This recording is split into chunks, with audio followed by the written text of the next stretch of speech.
warahmatullahi wabarakatuh. Bismillah, alhamdulillah, wassalatu wassalamu ala rasulillah wa ala alihi wa sahbihi wa mawalah amma ba'd. Allahumma antas salam wa minkas salam wa ilaika ya'udus salam fahayyina rabbana bissalam wa adkhilna al-jannata darus salam tabarakta rabbana wa ta'ala tadzal bikram. Teman-teman sekalian, Mbak Nur, Mbak Oki, Mas Muid, dan walaupun tidak hadir Profesor Dr. Darwis Hud yang dimuliakan Allah Subhanahu wa taala. Alhamdulillah pada kesempatan kali ini kita bisa bersama-sama dengan sehat, tetap iman untuk terus belajar mengenai apa sih risalah yang penting dan utama dari Al-Qur'anul Karim yang diturunkan oleh Allah Subhanahu wa taala kepada Nabi Muhammad dan untuk kita semua. Kita tahu bahwa misalnya bahwa yang pertama kali ayat diturunkan adalah surat Al-Alaq atau Iqra, yang secara bahasa tentu saja itu untuk laki-laki yaitu Nabi Muhammad, tetapi pada prakteknya Nabi lalu menyampaikannya kepada Khadijah, dan Siti Khadijah adalah justru orang yang pertama lalu beriman dan paling kuat bisa jadi dan bahkan meyakinkan Rasulullah Shallallahu Alaihi Wasallam. Jadi pada kesempatan kali ini sesungguhnya yang ingin saya sampaikan adalah bagaimana Islam itu sejak pertama kali turun adalah hadir menyapa dan menempatkan laki-laki dan perempuan sebagai manusia, subjek yang sama-sama keduanya itu memperoleh visi dan diminta untuk melakukan visi Islam rahmatan lil alamin, begitupun visi akhlak mulia dan juga kemaslahatan dari seluruh hukum-hukum dan ajaran-ajarannya. Jadi kita tahu bahwa dalam berbagai catatan sejarah, bahkan dalam hadis Bukhari, itu jelas-jelas bagaimana seorang Siti Khadijah adalah pribadi yang kita tahu sama-sama sebagai pebisnis, karakternya kuat, penuh leadership, kepemimpinan, dan juga ekspresif jika dibandingkan dengan Nabi Muhammad pada saat itu, di mana beliau yang mengawali untuk mempropos atau meminta pernikahan. Ada riwayat juga yang mengatakan bahwa mahar yang menyiapkannya juga adalah Khadijah, sekalipun diberikan kepada kakeknya, lalu kemudian oleh Nabi Muhammad dijadikan sebagai mahar. Tetapi inti yang ingin saya sampaikan adalah bahwa seorang Khadijah sejak pertama kali Islam hadir itu adalah menjadi pribadi yang sama-sama disapa oleh Al-Quran dan beriman kepada wahyu, bahkan pada saat itu menjadi orang yang justru meyakinkan Nabi Muhammad ketika Nabi Muhammad adalah galau, mungkin bingung karena kedatangan malaikat dan wahyu yang begitu besar, dan menenangkan serta membawanya kepada Waraqah. Ini kalau tidak ada peran seperti Khadijah, kita tidak tahu seperti apa mungkin psikologi dan perasaan Nabi Muhammad. Beliau tentu saja adalah orang yang memiliki peran yang sangat besar sekali kepada Islam, kepada wahyu, dengan seluruh harta, jiwa, raganya dikorbankan semua, bahkan hampir nol. Ketika Amul Huzni, kita tahu seluruh harta Khadijah habis semua. Namun sayangnya lalu kemudian narasi itu kurang ditransformasikan, kurang dibawa, kurang dihidupkan oleh kita, sehingga kesannya yang berjuang adalah hanya Abu Bakar, hanya Umar, hanya Utsman, hanya Ali, atau mereka-mereka yang mungkin kita sebut sebagai laki-laki. Padahal kita tahu sejak awal ada Khadijah, ada Asma, ada Aisyah, ada Ummu Salamah, dan saya kira banyak sekali. Dan inilah yang menginspirasi saya untuk berbicara tentang qiraah mubadalah. Bahwa kita perlu sadar bahwa Quran hadir turun untuk menyapa dan sekaligus menempatkan laki-laki dan perempuan sebagai subjek yang diminta melakukan kebaikan pada satu sisi, juga diminta memperoleh kebaikan tersebut. Jadi pada masa Nabi kita tahu beberapa masyarakat, ini yang mungkin direspon oleh Al-Quran, beberapa masyarakat masih sangat kuat untuk melupakan perempuan, untuk tidak menganggap perempuan sebagai manusia, untuk tidak mengajak perempuan. Jadi ketika ada perintah hijrah misalnya, sekalipun faktanya perempuan ikut hijrah baik ke Habasyah maupun ke Madinah, tetapi banyak pembicaraan kalau kita baca di Asbabun Nuzul di antara para sahabat yang tidak menganggap penting kehadiran perempuan. Paling juga ikut suami, atau paling juga sekedar nyanyi-nyanyi atau mendukung dan lain sebagainya. Kita tahu ada ayat di surat Al-Baqarah misalnya yang saya tulis di samping kiri di bawah ini. Innalladzina amanu walladzina hajaru. Itu sebuah ungkapan yang sangat umum bahwa orang-orang yang beriman dan berhijrah dan seterusnya sudah diapresiasi oleh Al-Quran dan ayatnya banyak sekali. Tetapi kemudian perempuan masih merasa belum cukup. Kenapa? Karena budaya pada saat itu ternyata meletakkan ayat-ayat seperti ini hanya untuk laki-laki. Qur'annya sudah memanggil semua, tetapi budayanya masih menganggap ini hanya untuk laki-laki. Sehingga kemudian para perempuan datang kepada Rasulullah dan meminta agar lebih tegas Al-Quran, menyatakan bahwa ayat hijrah, ayat amar ma'ruf nahi mungkar, ayat kebaikan, dan seluruh ayat itu untuk laki-laki dan perempuan. Karena itu turunlah surat Ali Imran ayat 195, yang tegas-tegas Al-Quran mengatakan min zakarin au unsa, dari laki-laki maupun perempuan, semuanya diapresiasi, diakui dalam kerja-kerja hijrah. Kerja-kerja yang pada saat itu dianggap kerjanya laki-laki, kerja-kerja jihad, berperang, bahkan disebutkan di sini berperang, waqatalu waqutilu, berperang dan terbunuh lalu, itu adalah kerja-kerja laki-laki dan perempuan, keduanya diapresiasi dan diberi tempat serta kemaslahatannya adalah menjadi hak bersama. Tentu saja ayat ini tidak satu, ternyata dalam penelitian saya ada 17 ayat yang secara tegas menyampaikan laki-laki dan perempuan sebagai subjek yang setara. Sehingga kita tahu, lalu kemudian ketika suatu saat Ummu Salamah sedang disisir rambutnya oleh pembantunya, oleh khodimahnya, lalu ada panggilan, ya ayyuhan nas ta'alau ilal masjid. Nabi Muhammad memanggil orang-orang untuk pergi ke masjid. Lalu Ummu Salamah mengatakan, berhenti dulu, saya akan pergi ke masjid. Sementara pembantunya mengatakan, itu kan memanggil laki-laki, karena biasanya yang bertemu, berkumpul untuk pertemuan publik itu hanya laki-laki. Tetapi Ummu Salamah dengan tegas mengatakan, innama da'a an-nas, bahwa Nabi memanggil manusia. Wa ana minan nas, dan saya adalah manusia. Ini sebuah deklarasi yang sangat revolusioner pada saat itu, di mana perempuan ditempatkan oleh Islam, dan pada satu sisi yang lain, perempuan merasa sebagai manusia utuh yang panggilannya sama subjek yang utuh oleh Quran maupun oleh Islam. Ini saya kira yang mungkin perlu ditegaskan nanti mungkin oleh Mbak Nur, bagaimana bahwa Islam pada saat itu merespon. Al-Quran menurunkan sampai 17 ayat dengan kata-kata tegas sekali, laki perempuan, laki perempuan. Saya tidak tahu, mungkin di sini banyak sekali pemirsa, silakan dicek apakah teks kitab suci agama lain juga tegas ketika memanggil soal peran, soal iman, soal soal ibadah dan lain-lain, dipanggil langsung wahai laki, wahai perempuan. Wahai, tidak cukup dengan ya ayyuhan nas, tidak cukup dengan wahai manusia, tidak cukup dengan wahai orang-orang yang beriman. Ternyata kita tahu misalnya surat Al-Ahzab dijelaskan innal muslimina wal muslimat. Itu masih perlu menyebutkan muslimat karena banyak orang kalau muslimin cuma laki-laki yang dianggap, cuma laki-laki yang diapresiasi. Karena itu Allah menurunkan kata wal muslimat, wal mu'minat, wal qanitat. Nah, ini penting sekali bahwa peran perempuan, posisi perempuan dan eksistensi perempuan itu nyatanya dalam budaya narasi kita sering dilupakan, lalu Quran menegaskannya.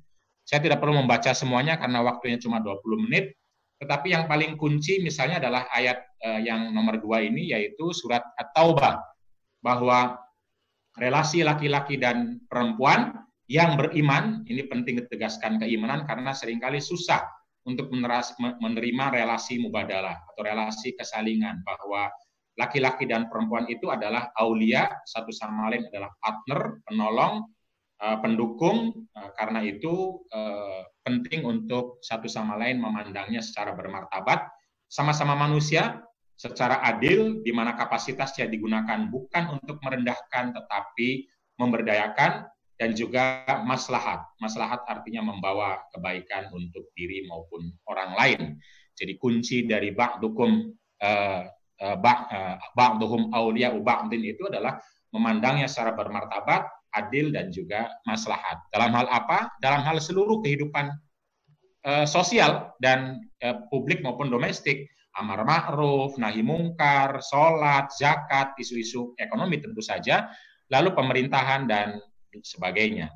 Begitupun di ayat yang berikutnya dan berikutnya, saya kira sangat tegas sekali bahwa amal soleh itu apapun bentuknya, mau ekonomi, mau politik, mau sosial, mau domestik, mau publik, mau ibadah, non ibadah, itu adalah merupakan ranah di mana laki-laki dan perempuan oleh Al-Quran dipanggil keduanya, diapresiasi keduanya di dunia maupun di akhirat untuk memperoleh kebahagiaan hidup, kemaslahatan hidup, baik di dunia maupun di akhirat.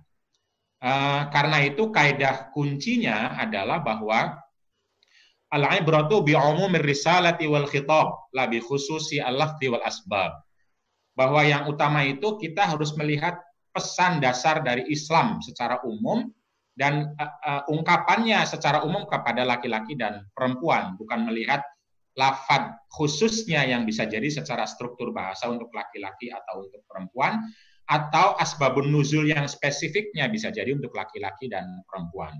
Mengapa? Karena Islam memang hadir untuk laki-laki dan perempuan, dan hukum-hukumnya untuk keduanya, kemaslahatannya juga untuk keduanya. Karena itu semua teks harusnya memanggil laki-laki dan perempuan, dan jika baru untuk laki-laki secara literal, maka sesungguhnya adalah yukhotibun nisa'a batinan, sesungguhnya juga memanggil perempuan secara substansial. Begitupun sebaliknya, jika masih atau baru memanggil perempuan, maka sesungguhnya ayat atau hadis itu substansinya, makna dasarnya juga memanggil agar kemaslahatannya dicapai, diperoleh, dan keburukannya dihindarkan dari kedua belah pihak.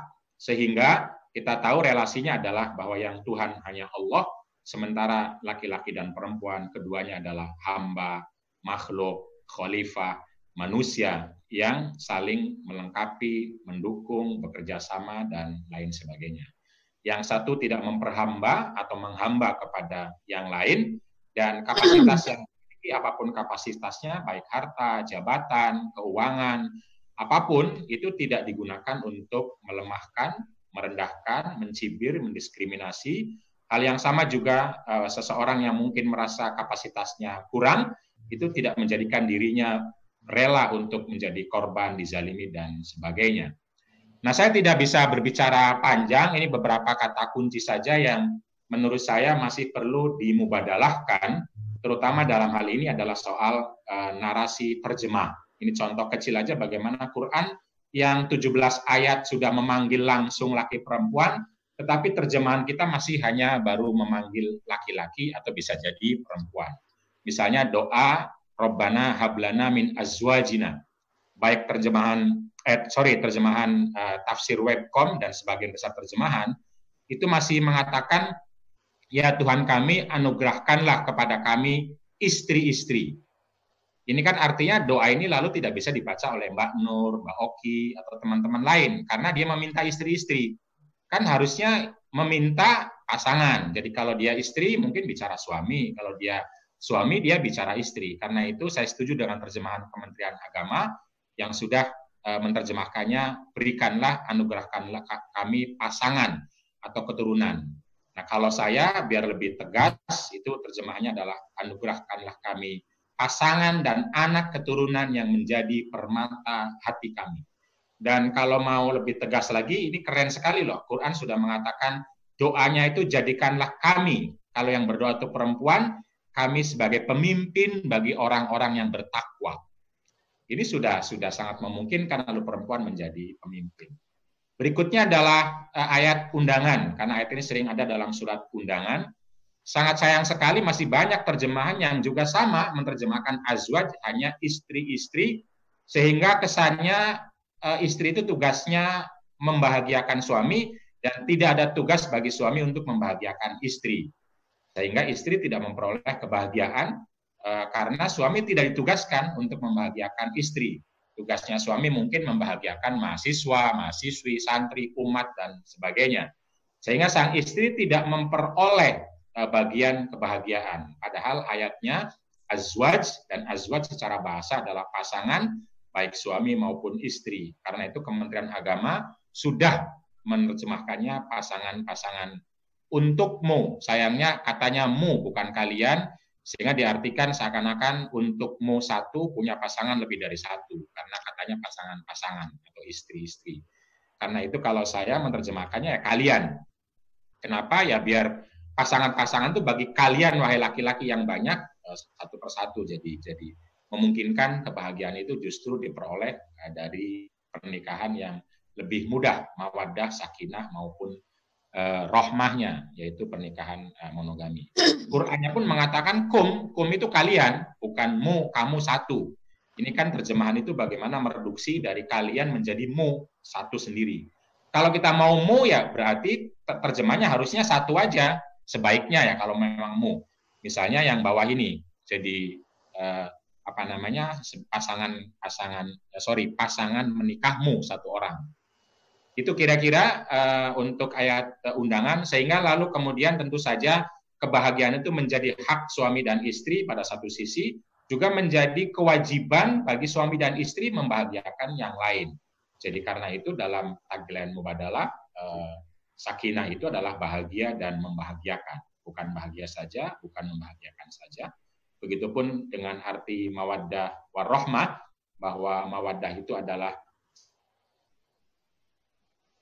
cinta kasih yang membuat subjeknya merasa bahagia dari yang dicintainya. Jadi cintanya itu membuatnya bahagia. Kalau rahmah, cintanya membuatnya membahagiakan pasangannya. Intinya adalah bahwa ayat ini lalu bisa menyapa laki dan perempuan, dan kebahagiaannya untuk laki-laki dan perempuan. Begitupun surat At-Taghabun, ini ternyata Kemenak sama tafsir web masih belum mubadalah. Karena mengartikan azwaj hanya istri, sehingga istri dianggap mungkin menjadi musuh bagi suami. Karena artinya adalah di antara istri-istrimu itu ada yang menjadi musuh. Lalu orang banyak waspada dari istrinya yang bisa jadi musuh. Padahal azwaj artinya adalah pasangan. Kalau artinya pasangan, maka potensi menjadi musuh itu bisa suami, bisa istri. Tidak hanya istri.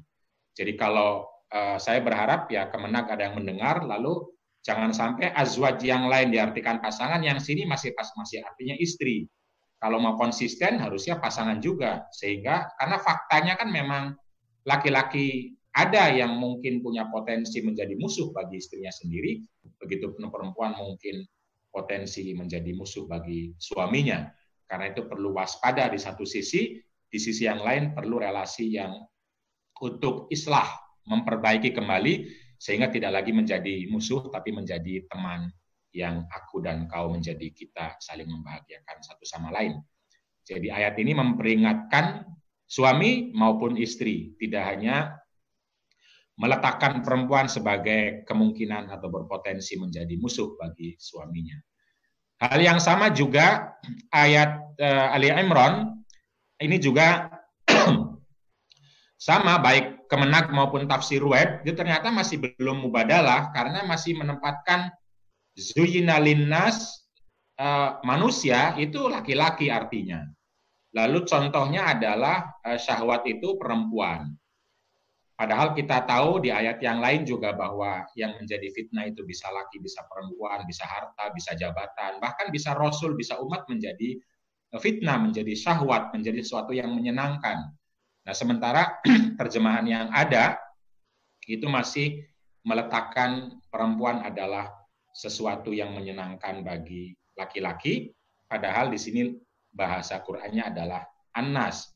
Kalau dalam tafsir mubadalah agar supaya kita bisa menyapa laki-laki dan perempuan, maka jika annas itu diartikan sebagai manusia yang isinya laki-laki dan perempuan, seseorang menyenangi perempuan itu hanya sebagai contoh saja jika seseorang tersebut adalah laki-laki. Nah, jika dia perempuan, maka dia menyenanginya adalah laki-laki, biar terjadi mubadalah. Jadi karena itu ayat ini hanya menyebutkan contoh bagi laki-laki dan lebih khusus contoh bagi laki-laki ketika hidup di Arab. Karena menyebutkan kuda, menyebutkan emas, perak yang bisa jadi sekarang sudah berganti menjadi saham, ATM atau mobil-mobil mewah, rumah, tidak lagi perak dan emas yang dulu menjadi sesuatu yang sangat menggiurkan. Karena itu penting sekali jika pun tidak pada terjemahannya, mungkin bisa diletakkan pada footnote untuk menegaskan bahwa tidak hanya perempuan yang menjadi perhiasan dunia, tetapi juga laki-laki adalah perhiasan dunia bagi perempuan, sehingga satu sama lain bisa terjadi tebar pesona di satu sisi, pada sisi yang lain dua belah pihak perlu waspada dan juga tidak lagi menyudutkan salah satu pihak, dalam hal ini perempuan, sebagai orang yang selalu tebar pesona, menggoda, menggiurkan, menjerumuskan dan lain sebagainya. Tetapi lebih mubadalah, memandang laki dan perempuan sebagai manusia yang utuh, yang ada sisi baik, ada sisi negatif, tentu juga punya akal, punya budi, punya spiritual, dan lain sebagainya, sehingga semua perannya bisa diakui dan diapresiasi. Jadi ketika kalau mau disimpulkan, mubadalah itu tentu saja seperti kata Mas Muid, tidak hanya soal relasi laki-laki dan perempuan, secara bahasa artinya adalah tukar-menukar, kesalingan dan kerjasama. Secara perspektif adalah bagaimana relasi antara dua belah pihak, di mana yang satu kepada yang lain, termasuk kepada dirinya, memandangnya secara bermartabat, lalu ketika punya kapasitas digunakannya secara adil untuk memberdayakan, dan juga maslahat demi kebaikan bersama. Begitupun secara metodologi nanti kita lihat bahwa mubadalah bisa menjadi alternatif untuk membaca teks, dalam hal ini Quran dan hadis atau yang lain, dengan menempatkan laki-laki dan perempuan sebagai orang yang disapa, kemaslahatannya diperoleh dan dilakukan bersama. Begitupun keburukannya dihindarkan bersama dan jangan sampai keduanya menjadi korban keburukan siapapun. Nanti ada strategi, ada kaidah, ada metode yang saya kira waktunya tidak cukup kalau untuk semua. Kalau disimpulkan, metode tafsir mubadalah adalah sebuah metode atau cara dalam membaca teks apapun untuk menggali makna yang menempatkan laki-laki dan perempuan sebagai sama-sama subjek. Mana makna kebaikan dari teks tersebut itu diusahakan dan dirasakan bersama oleh laki-laki dan perempuan, begitupun keburukan yang dilarang oleh teks tersebut harus dihindarkan dan tidak terjadi oleh kepada keduanya. Karena itu ketika kita bicara keimanan, akhlak, kerahmatan, kebaikan hidup, kebahagiaan akhirat, maqasidus syariah, dan lain sebagainya yang sudah dirumuskan oleh ulama itu, kita harus memandangnya kembali dengan tegas, jelas, dan efektif dalam kehidupan nyata, bahwa laki-laki dan perempuan keduanya adalah subjek pelaku sekaligus penerima yang harus bekerja dengan perspektif kesalingan dan kerjasama. Sama-sama hamba, makhluk, manusia, dan khalifah tentu saja. Misalnya salah satu, kalau tadi di atas salah soal ayat-ayat tentang laki-laki, yang biasanya diartikan begitu oleh masyarakat umum, maka kita juga bisa misalnya bicara tentang ayat perempuan. Kita tahu di ayat ini bicara tentang perempuan yang khawatir suaminya nusus. Padahal di masyarakat yang dikenal nusus hanya perempuan. Quran sendiri tegas mengatakan nusus bisa terjadi dari laki-laki sehingga perempuannya khawatir, bingung atau lalu kemudian mungkin terjadi konflik dan kekerasan. Jadi ayat ini bicara soal perempuan yang khawatir suaminya nusus. Nah, karena itu terjemahan Kementerian Agama ataupun terjemahan lainnya masih menempatkan hanya berbicara kepada perempuan tentang laki-laki. Dan laki-laki yang apa? Yang laki-laki mungkin berpaling dari istrinya karena mungkin ada pihak ketiga atau karena pekerjaan, karena dan lain sebagainya. Lalu sarannya adalah bagaimana agar relasinya diperbaiki, islah, lalu kemudian kebaikannya perlu ditingkatkan kembali, yaitu ihsan, setelah relasi yang diperbaiki dan kebaikan yang ditingkatkan, maka perlu takwa, menjaga diri. Nah, kalau dalam bahasa saya atau mubadalah, tentu saja ini tafsir, bukan terjemahan langsung, agar supaya ayat ini bisa menyapa dua belah pihak, tidak hanya perempuan, maka artinya atau tafsirnya, bukan terjemahannya, itu kira-kira demikian. Jika seseorang sudah melihat tanda-tanda dari pasangannya abai atau berpaling dari dirinya, maka cobalah keduanya untuk saling memperbaiki kembali relasi dengan pasangannya, satu kepada yang lain. Perbaikan ini penting dan baik, apalagi pada saat seseorang sedang justru kikir untuk berbagi dan melayani. Cobalah keduanya benar-benar untuk berbuat yang terbaik kepada pasangannya, lalu kontrollah diri masing-masing.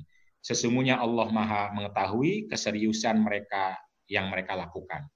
Jadi ayat ini tentu saja ini tafsir, lalu bisa kita ceramahkan sedang berbicara kepada seseorang, baik suami maupun istri yang galau karena pasangannya terkena jerat tebar pesona orang lain.